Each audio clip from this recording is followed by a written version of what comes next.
Oke, perkenalkan nama saya Maria Agustina Siuk, NIM 19120088. Saya dari Prodi Teknik Informatika Strata 1. Baik, di sini saya akan menjelaskan mengenai website atau aplikasi yang saya pilih sebagai topik proyek. Nah, di sini ini adalah soalnya, dan di sini soal yang pertama yaitu cover atau halaman judul. Nah, di sini.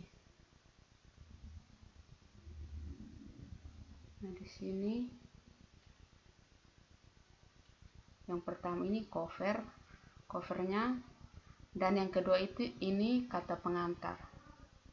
Oke. Dan selanjutnya ini pembahasannya.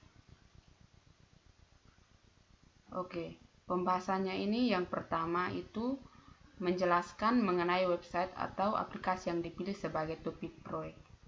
Oke, dan yang pertama ini target website atau aplikasi yang meliputi yang pertama, nama sistem di sini adalah website pariwisata. Dan yang kedua, deskripsinya. Menurut etimologi, kata pariwisata diidentikan dengan kata travel dalam bahasa Inggris yang diartikan sebagai perjalanan yang dilakukan berkali-kali dari satu tempat ke tempat lain.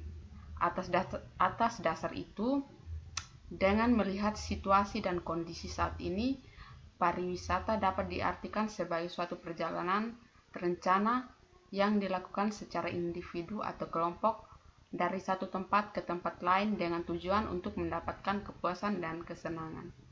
Oke, pariwisata menurut Undang-Undang Nomor 9 Tahun 1990 adalah segala sesuatu yang berhubungan dengan wisata, termasuk perusahaan, daya tarik dan atraksi wisata, serta usaha-usaha yang berhubungan dengan penyelenggaraan pariwisata. Nah, pengertian tersebut meliputi semua kegiatan yang berhubungan dengan perjalanan wisata sebelum dan selama dalam perjalanan dan kembali ke tempat asal. Pengusahaan daya tarik atau atraksi wisata yaitu pemandangan alam, taman rekreasi, peninggalan sejarah, pagelaran seni budaya, dan usaha saran wisata berupa usaha jasa, biro perjalanan, pramu wisata, usaha saran, akomodasi, dan usaha-usaha lain yang berkaitan dengan pariwisata. Oke, selanjutnya layanan atau produk yang ditawarkan oleh aplikasi. Oke, di sini dalam memasarkan destinasi pariwisata, para pemasar atau marketers harus memahami terlebih dahulu mengenai karakteristik pemasaran destinasi pariwisata itu sendiri. Karena dalam memasarkan suatu penawaran atau offering, setiap industri memiliki keunikan tersendiri yang berbeda-beda. Nah, di sini karakteristik produksi destinasi pariwisata tersebut dapat diuraikan ke dalam beberapa hal sebagai berikut. Yang di sini yang pertama, harus dapat dikunjungi atau didatangi. Produk destinasi pariwisata hanya dapat dikonsumsi jika konsumen mendatanginya, atau dengan kata lain, jika ingin berwisata ke suatu destinasi, maka konsumen harus mendatangi destinasi tersebut, sehingga destinasi harus dapat dikunjungi oleh berbagai kalangan. Oke, dan yang kedua di sini tidak berwujud. Nah, karena destinasi pariwisata termasuk ke dalam kategori produk jasa, maka seperti halnya produk jasa yang lain, produk destinasi pariwisata tidak berbentuk fisik nyata yang dapat dilihat dan dibawa pulang oleh konsumennya. Tetapi produk destinasi hanya berupa pengalaman yang hanya dapat dirasakan pada saat dan setelah konsumen mengonsumsinya. Oke. Dan yang ketiga di sini adalah rentan atau tidak dapat disimpan. Nah, karena sifat dari produk destinasi yang intangible yang berupa pengalaman, maka produk destinasi tidak dapat disimpan. Tidak seperti halnya barang yang jika setelah diproduksi, kalau tidak laku dapat disimpan dahulu untuk selanjutnya dijual kembali. Oke.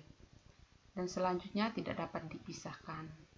Nah, karakteristik produk destinasi tidak dapat dipisahkan dikarenakan proses produksi dan konsumsi terjadi pada waktu yang bersamaan sehingga pengalaman wisata terjadi pada saat produk dan konsumen dilakukan.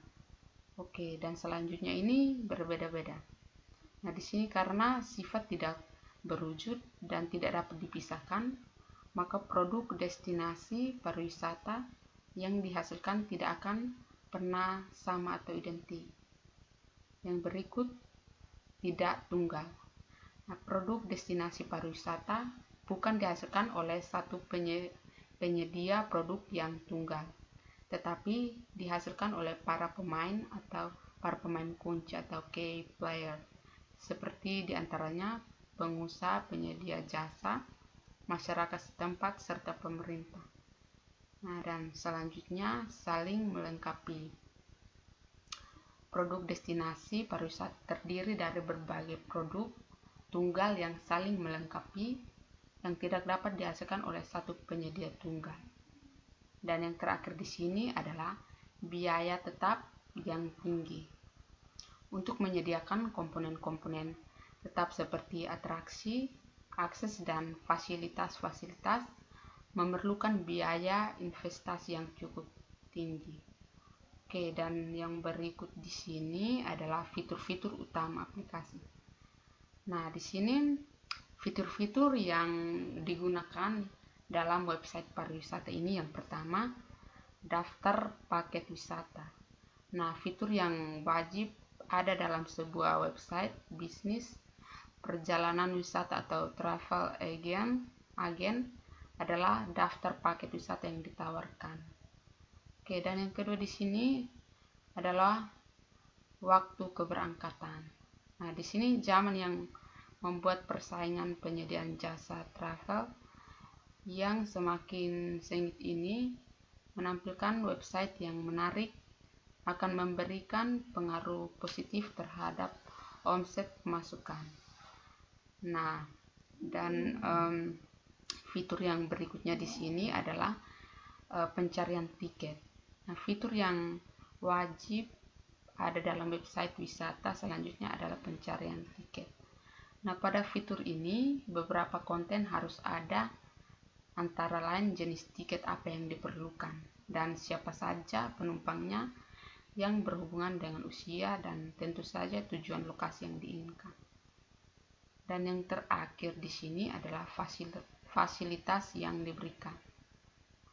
Nah, di sini sebuah website penyedia jasa web desain juga harus memikirkan fitur fasilitas yang dapat diterima oleh para konsumennya. Oke. Dan selanjutnya di sini ini bagian B ini adalah target pengguna. Oke.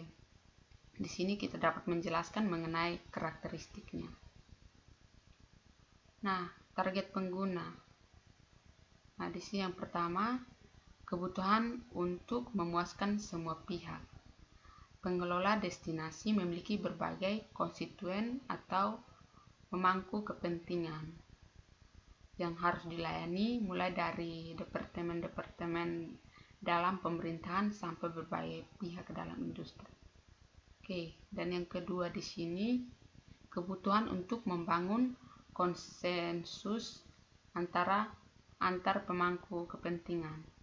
Nah, karena karakteristik produk destinasi yang sifatnya saling melengkapi, yang di dalamnya berada berbagai pihak yang berbeda kepentingan, sehingga diperlukan suatu konsensus di antara para pemangku kepentingan agar berjalan bersama-sama dengan menyatukan visi, misi, tujuan, dan sasaran destinasi serta semua komponen di dalamnya.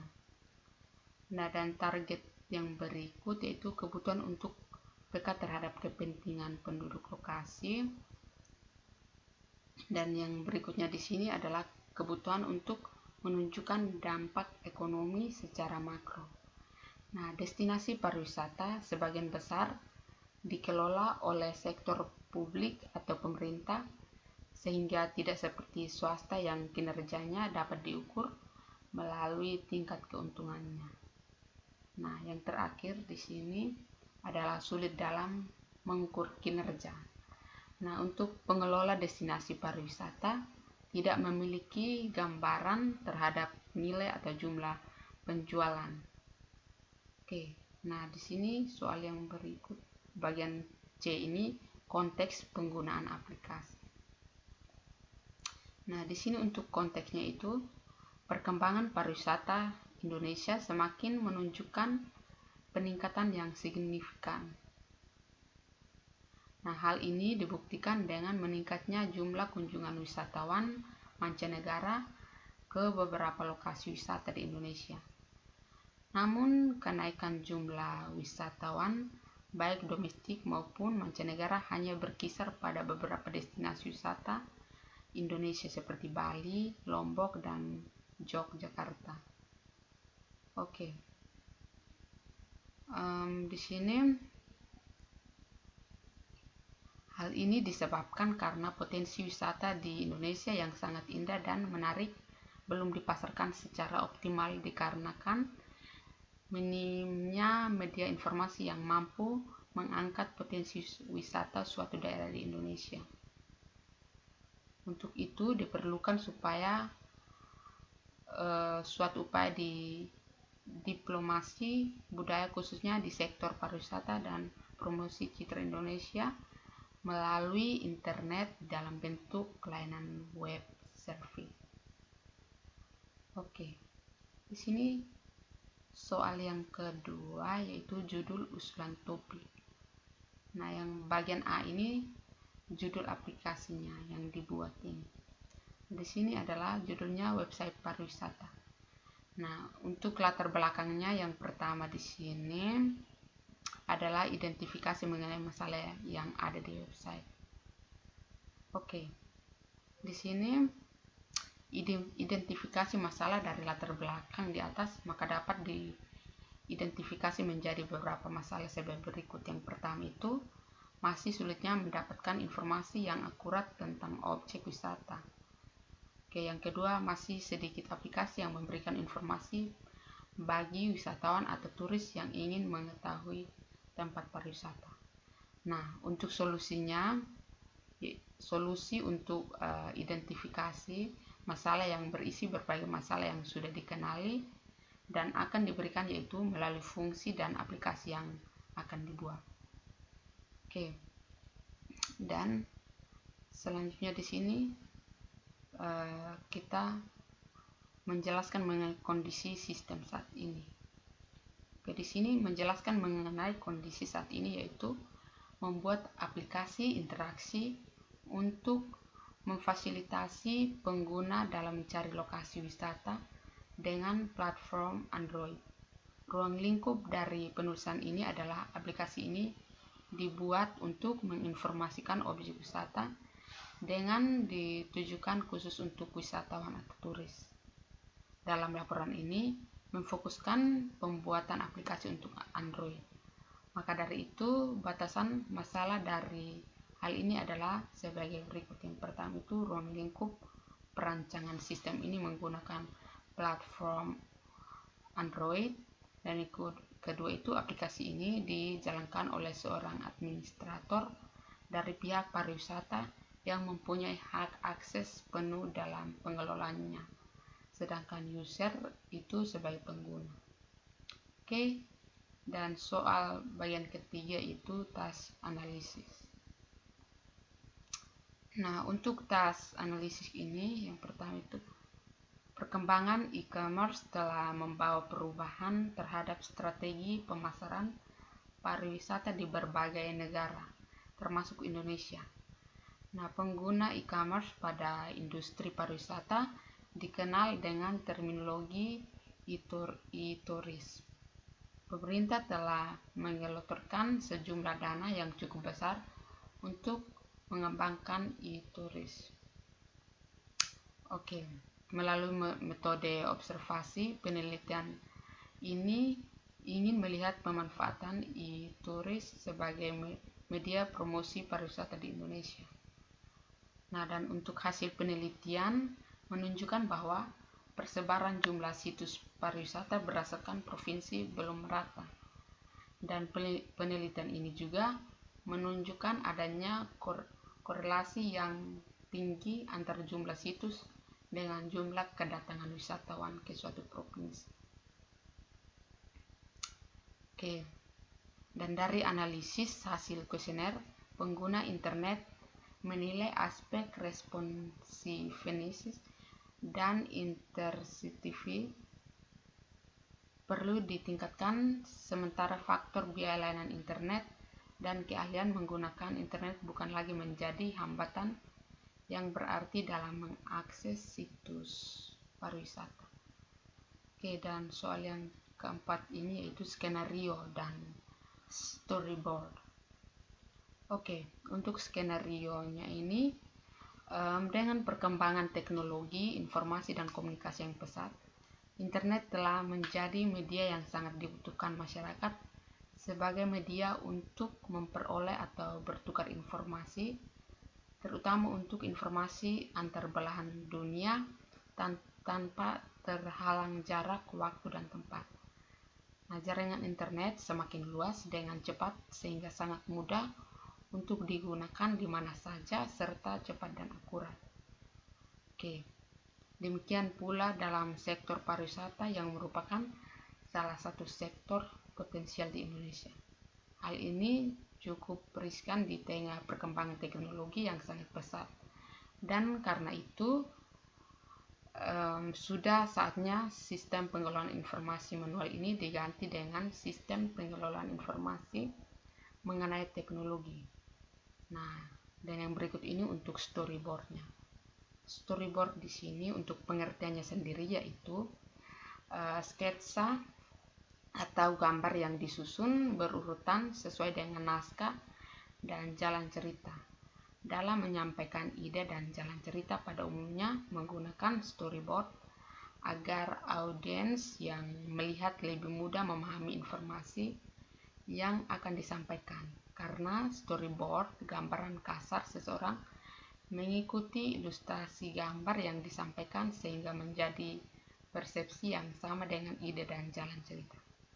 Nah, di sini ini adalah storyboardnya, storyboard untuk pariwisata, website pariwisata yang saya buat atau yang saya pilih ini. Nah, ini gambarnya.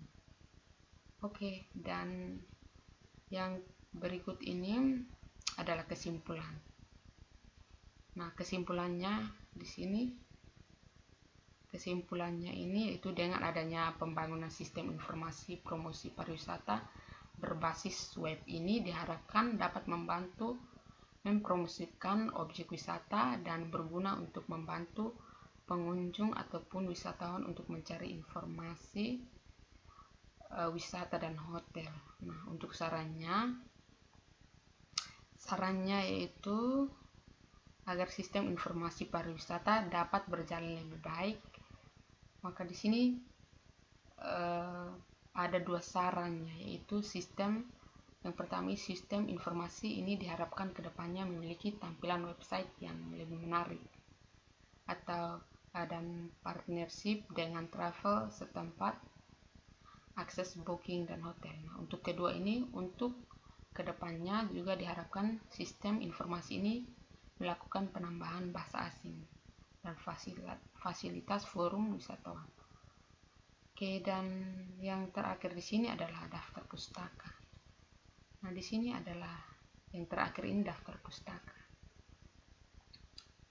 Oke, sekian dari penjelasan saya mengenai website yang sudah saya rancang ini atau sudah di bagian analisis ini. Dan ini adalah makalah yang saya buat. Sekian dan terima kasih.